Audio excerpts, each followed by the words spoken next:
Le doux son du silence dans le haut doux est à peine perturbé par le doux son de la guitare dans l'ampli.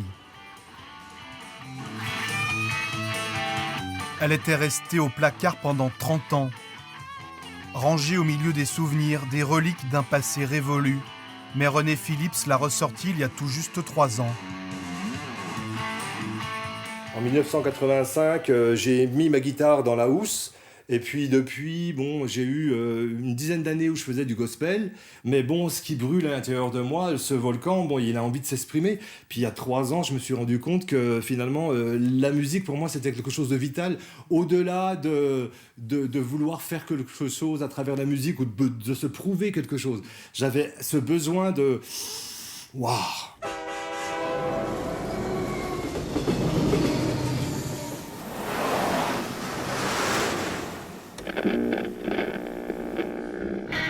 Au départ, pour faire des bébés, il faut 2 copains de Valentinier, Jimmy et René, dont l'avenir professionnel est tout tracé, ce sera Peugeot, comme tout le monde. Sauf qu'entre-temps, l'année 1977 est passée par là, faisant découvrir aux jeunes gens les Sex Pistols et le mouvement punk. Jimmy s'achète une batterie, René une guitare. Laurence, le premier amour de René, se met à la basse. Gigi, la compagne de Jimmy, s'occupera de la logistique. À partir de 1982, dans les pages musique du journal L'Est républicain, on voit souvent leur petite gueule de bébé. Il y a un buzz qui se fait alors que l'Internet n'existe pas. La moindre chose que l'on fait, tout de suite, les journalistes sont sur place et on ne comprend pas, quoi. On ne comprend pas pourquoi il y a un engouement aussi important autour de ce groupe, parce que finalement, on n'a jamais joué en dehors de la Franche-Comté. Et 35 ans après, comment tu l'expliques ça, cet engouement ? Moi, je pense qu'on était dans la vérité, quoi. On était dans notre vérité et puis on était cash. Quand le réalisateur Michel Villarmet monte à Montbéliard filmer les No Fuck Bébés pour les enfants du rock, il ne se retrouve pas devant un groupe, mais plutôt une bande, des compagnons de galère accros au rock et aux drogues. René a laissé son copain Titus au chant. Laurence a prêté sa basse à Quinroux. C'est rock, pas vraiment juste mais efficace, c'est punk quoi. Les téléspectateurs adorent. Eux, ils s'en fichent. Jamais on a pensé être célèbre. On pensait vivre à 100 à l'heure et finir dans le mur, quoi. À l'atelier des Maules de Montbéliard, les membres de l'association qui gère le lieu sont nés en même temps que les bébés. Sauf qu'eux sont toujours là et se souviennent de ce groupe si particulier. Vous avez vu jouer, vous, en concert ? Ouais, 2 fois.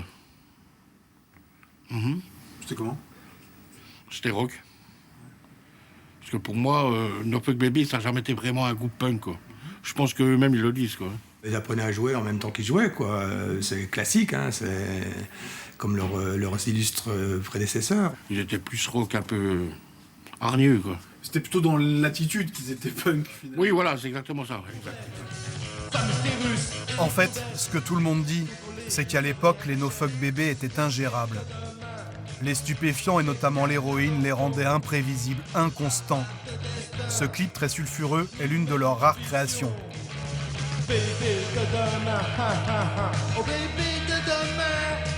Notre quotidien, c'était courir après du produit.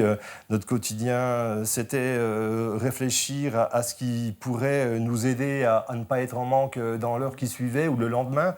Nous, notre problème, c'était l'addiction. Il n'y aurait pas eu l'addiction, je pense que, et je le dis tout à fait sincèrement, on était un groupe qui était appelé, oui, à faire quelque chose dans la musique, c'est certain.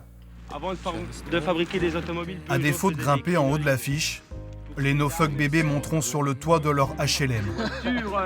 Ils se feront pour les enfants du rock, les guides un peu spéciaux du pays de Peugeot. C'est notre cité, je crois, ouais. C'est ça, titre, hein. Là-bas, c'est la grand-mère du Quinroux. On continue, là-bas, c'est la ZUP. Du béton. Ils avaient 20 ans et ils étaient devenus les rois de leur quartier. In the zoo.